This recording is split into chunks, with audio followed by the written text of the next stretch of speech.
Ang Santos Ebanghelyo sumala ni San Mateo. Sa pagkalumog sa mga Pariseo, ang mga Saduceo gilupig ni Jesus sa katarungan. Nagpanon sila sa pagtuod kaniya o niya ko sa kanila na magtutudlo sa balakon misulay pakitig kaniya pinaging pangutanan. Magtutudlo na utana siya. Kung saman ang labing dakong suko sa balakon, si Jesus nitubag. Kinahanglan himumaon mo ang Ginoo na imong Diyos sa tibok mong kasing-kasing, sa tibok mong kalag o sa bukos mo una-una. Kini ang labing dako o ang labing importanteng suko ay kaduha na labing importanteng suko sama sa una. Kinahanglan himumaon mo ang imong sikataw, ingon sa imong kagalingon. Nagsukat ining duha kasuko ang tibok balakon ni Moises o ang mga pagtulunan sa mga propeta. Ang Ebanghelyo sa Ginoo.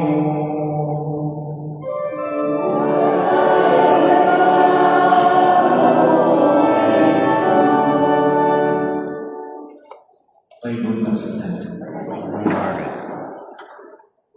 Usa ka kahit na ni apply o US visa at sa Amerika o sa iyang interview sa embassy aron papatuod na siya sa kapalit na siya sa Tucson.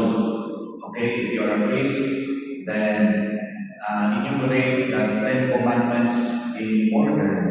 Kasi pati mo man ang pangandam na sa pagkasangko sa pagkakalimon sa kasapalitan ay sa 10 commandments kaya ang tapos dari malimon pero in order mo yun.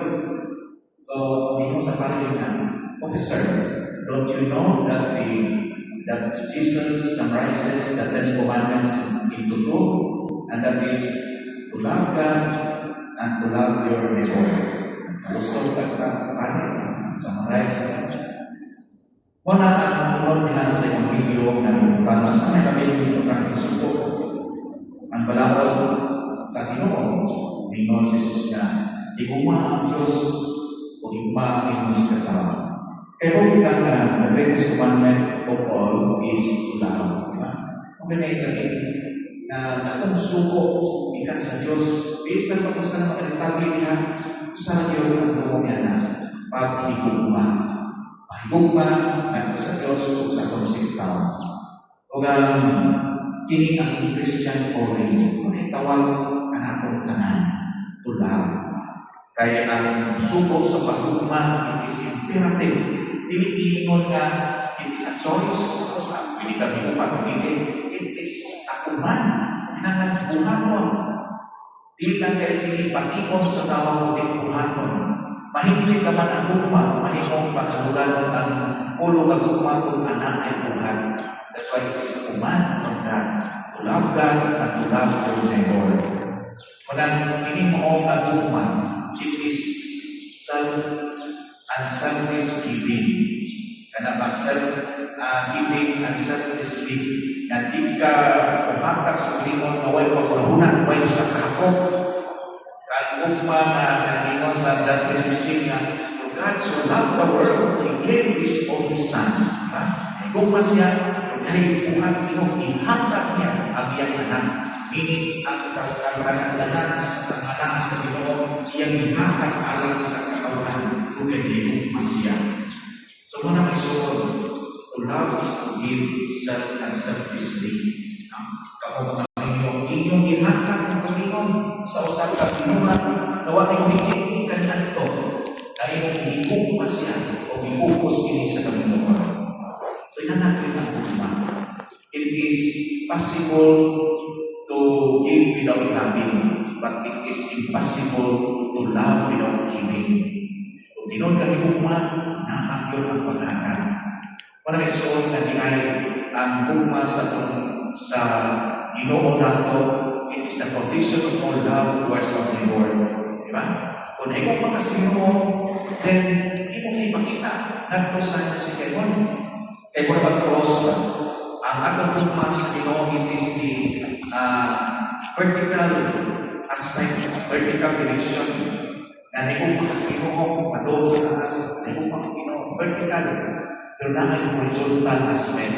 Love your neighbor. Sinanadyayin ko na kung si ang bukman, ang cross, it is the symbol of love. It is not the heart. Kaya ang heart, undang na umitik, mamatay ang kasing-kasing. Pero ang cross, magpabiling ng imaan hangtod-hangtod. Unsa iuhat sa Diyos anak sa tao. Na kung ikaw ay umamon sa tikuray na sa Diyos, ay umamon sa ikaw na sa ulan. Unang tigil ko hindi na kung para sa Diyos na atong umano, kung mas binon, it is fulfill kind of love. Huwag inundan, huwag kaustanan na matang sa umang. Kaya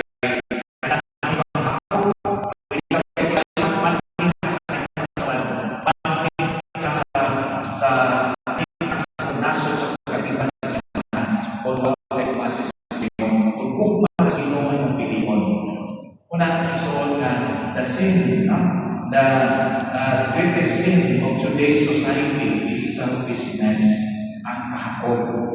Ay pwede kang inibahon, pero bakit di alam sa ban? Pwede ka pwedeng mahimong umawag sa Diyos, pwede ka umawag sa ban. Ang akong gugma sa akong nasod, ini expression sa gugma sa Ginoo. Unang isuon na isa calling. Love is a calling, Christian calling. Ang tanan ng mga apostolato, ang tanan ng mga buhat sa kalukoy, ang condition ng tanan is the love of God. Una ang isuon sa pagpapanegosyo, sa pagpapanagbago, sa asaman tayo sa isang kapag-usay o pagpapanabihan na mahimong ng matalo sa mga buhat kung kayo ano na talibugma. Diba? Na ang atong mga buhat sa kalukoy, makahuganon, ang atong relasyon sa Diyos na ay meaning ang tanan kung kay ang atong angkor ng tanan, nagsumikan ang tanan na sa mas Ginoo. Naman ka, kinatong pagtambong sa Diyos ng isa, pagtambong sa mga katilibanon na pag-ampol sa manining atong impact karon. Ini-expresyon Ginoo sa mas Ginoo. O ikaw man ako, ipagawas sa iyong simbahan, anak ang natulong sa atin na dinay ang atong pumati ng ipiling bignis sa simbahan, piling pagkakorder sa simbahan. Ulit lalo mo na ito sa mga tumitalang at ikalawat sa panggawas, ipakita niya sa usagusahan sa buhat, sa itong pagpanamao, sa itong relasyon, sa mag-iayon, sa pamilya, sa mga anak, sa kataliman o sa atong nasod. Ang hukma na Panginoon Isus sa Evangelyo. Hinamon